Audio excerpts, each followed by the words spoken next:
So, a pleasant day to everyone.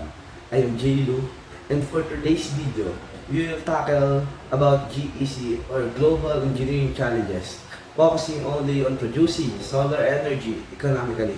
So, let's start. So, our agenda for today is Global Engineering Challenges, focusing mainly on energy scarcity. We will tackle what is solar energy, what is energy scarcity, it is really, and what is global engineering challenges, what are those, and how can we produce solar energy economically, and what will the effect of it to our planet and to our economy in a whole. So, before we proceed, first, what is global engineering? So, global engineering envision a world in which everyone has a safe water, sanitation, energy, food, shelter, and housing, and can live in a healthy dignity and prosperity. So, engineering or global engineering has to do with the basic needs of human being in the world. And there are challenges that people in the world, people that live in the world has been facing.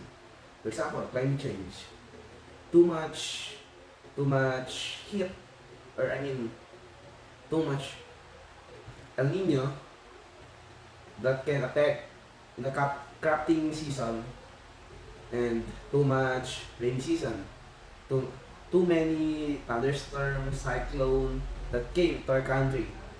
That is climate change. And even water scarcity. The water scarcity, the supply of water can maintain the demand of people in the world. Why? Because of many factors. But we will not be tackling that. Energy scarcity. Due to overpopulation, the demand can be maintained by the capacity, the capability, the produce that can be maintained. Urbanization. Because of overpopulation, there are so many people in the world that can have would say proper house living. Okay, in terms of healthcare challenges, due to overpopulation, even though healthcare is too common and we can get it everywhere in the world, there's still so many people in our country or even in other country that is so isolated that healthcare or even the government can reach them. So, those challenges are required in collaboration and innovation across various engineering disciplines to find effective solutions that can benefit society as a whole. Let's focus on energy scarcity and what is really all about. Energy scarcity. This is a situation where the demand for energy exceeds the available supply, leading to shortages, higher prices, and potential disruption in energy services. This can be caused by various factors such as political conflict, natural disaster, or simply an increase in demand. So, energy scarcity is the having, let's say, the demand can be maintained, or the supply and demand is not in balance, it's not stable. The demand is higher than the supply that can produce by our government and other stuff. Even though there are many demand, the supply is getting low. Why? Because we have finite, let's say, infinite means there's a limit in the supply that we are getting. Why? Because as for now, we are limited to take fossil fuels and other stuff in the soil. We are only getting things in the ocean, in the fuel. We're only getting energy through fuels. So, what is solar energy is all about? Solar energy is a source of energy nothing much the sun. It outpowers anything that human technology could ever produce. Only a small fraction of the sun power output strikes the earth. But even that provides 10,000 times as such as all commercial energy that human use in the planet. So, fun fact, you know that solar energy provides less than 1% of the world's total energy, but it has potential to provide much, much more. So, ano nga ba ang solar energy?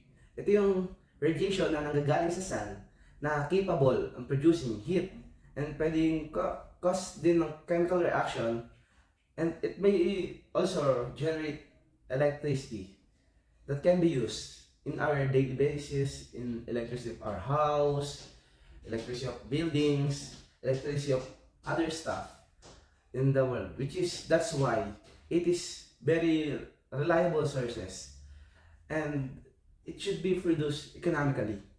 It should be produced and reproduced, store whatsoever, so that it can help to be able to at least save our planet. Because why? Because other type of energy producing chemicals, energy producing stuff, cause a harming effect to our planet. For example, the fuels produces so much carbon dioxide, so much chemicals, so much smokes that it gives a harmful effect to everyone in the world. Like for example, in China, China is one of the most polluted country in the world. Why? Because they are also top and most of the overpopulation, the chemical producing country, energy producing country, and whatsoever. So, let's focus why is solar energy so important. So, fossil fuel cannot remain the dominant source of energy forever. Whatever the precise timetable for their depletion, oil and gas supply will not keep up with the growing energy demand. Coal is available in abundance, but its use exacerbates air and water pollution problem, and coal contribute even more substantially than the other fossil fuels to the buildup of carbon dioxide in the atmosphere. Many of the technologies to address these issues are already in hand. For long-term sustainable energy sources, solar power offers an attractive alternative.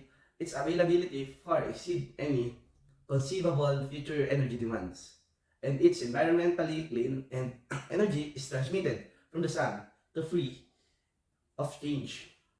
So, bakit nga ba dapat why should we push ourselves to use solar energy? Why? First of all, every fossil fuels, oil, gas, or whatsoever it is that can produce energy is not as unlimited, or let's say those are limited stuff. Due to too much consumption, sooner or later they will be gone. They will be depleted. We will not be able to produce things as such, those things that produce energies. Unlike solar energy, it is always around us. It is also it is free. We will be able to produce solar energy as how long, how much we want. Why? Because solar is directly goes in our planet. It is much cheaper than the other fossil fuels in oil, gas. It also free, unlike the other stuff that we will drill, we will capture. After we obtain the gas, the fossil fuel, we will use other stuff, other machine to reproduce and produce that into energy. Unlike to solar energy, we'll only have to use solar panel that capture the solar energy, the radiation. We'll only have two solar panel, storage, and reproduce it. That's all. How efficient is solar energy technology? Prospects for improving solar efficiency are promising. Current standard cells have a theoretical maximum efficiency of 31% because of the electronic properties of a silicon material. But new material arranged in novel ways can evade the limit with some multi-layer cell reaching at least 34% efficiency. experimental cells have exceeded 40% efficiency. But today's commercial solar cell, or let's say solar panel, most often made from silicon, typically convert sunlight into electricity with an efficiency of only 10 to 20%. Although some test cells do a little better, given this manufacturing cost, modules of today's cells incorporated in power grid would produce electricity at cost roughly 3 to 6 times higher than the current price, or 16 to 30 cents per kilowatts per hour. To make solar economically competitive, engineering engineer must find a way to improve the efficiency of the cell and to lower the manufacturing costs. Another idea for enhancing efficiency involves development in nanotechnology. The engineering of structure on size comparable to these atoms and molecules measured in nanometer. So, solar energy can be as efficient as other fossil fuels, oil, gas that produce energy. Solar energy can be as efficient as those. But as for now, it is not that economically common. Why? Because to build or to be able to obtain it, it costs, it gives a high cost that is by a few centimeter, or let's say a few meters of solar panel. So, how do we restore solar energy? Many technologies offer mass storage opportunities. For example, pumping water for recovery as hydroelectric power, or large bank of batteries are proven method of energy storage, but they face a serious problem when scaled up to power grid proportion. However, advanced solar cells become a generating electricity cheaply and efficiently, a major barrier to widespread use of the sun energy remains. The need of storage, cloudy weather, and nighttime darkness interrupt solar energy availability. Another possible solution to the storage problem would mimic the biological capture of sunshine to photosynthesis in plants, which store the sun energy in chemical bonds and molecules that can be used as food. To store solar energy, we have to make a battery or storage that large enough to at least capture the sunlight from early morning to late afternoon. Why? Because if we will only have a limit of battery that will be capturing, what will happen when the season is cloudy, the weather is cloudy, there is thunderstorm, and what will happen in the night? Because there is no sun in the night, right? So we should be able to maximize the opportunity to capture every solar energy radiation from early morning to late afternoon, to late evening rather.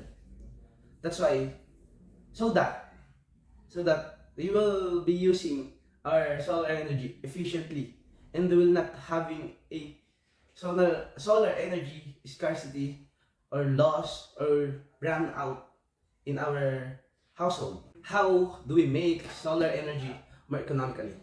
A key issue is material purity. Current solar panel cells designed require high purity and therefore expensive materials, because impurity blocks the flow of electric charge. The problem would be diminished if changes have to travel only for short distance through a thin layer of materials. The thin layer would not absorb as much sunlight to begin with. So, one way around the dilemma would be to use material thick in one dimension for absorbing sunlight and thin in another direction, through which charges could travel. One such strategy envisions cell made with tiny cylinder or nanorods. Other material for solar panel may help reduce fabrication costs. This area is whether breakthrough, the science, and technology of solar cell material can give the greatest impact on the cost and widespread implementation of solar energy. Caltech chemist Nathan Lewis writes in Science.